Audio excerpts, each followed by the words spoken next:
Beidou satellites are far away in the sky, but the applications based on the Beidou Navigation Satellite System, or the BDS, are everywhere in our lives. At present, BDS has been applied in many industries in China. In addition to the well-known navigation applications, let's take a look at what else it can do. 历经北斗1代、2代以及到现在的3代，立足于北斗精准时空核心技术突破，服务于交通运输、低空导航监视、海事报警救援、水利设施监测、应急指挥调度、渔业监管等一系列行业。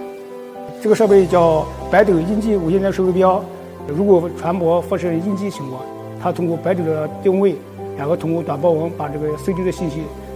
转发到应急指挥中心。这个设备我们主要已经在长江内河已经安装了1000套左右。这款设备是北斗的车载主动安全设备，主要用于货车、大客车、旅游大巴车载的定位、轨迹巡放、电子围栏，以及抽烟、疲劳驾驶、打电话等违规行为的监控。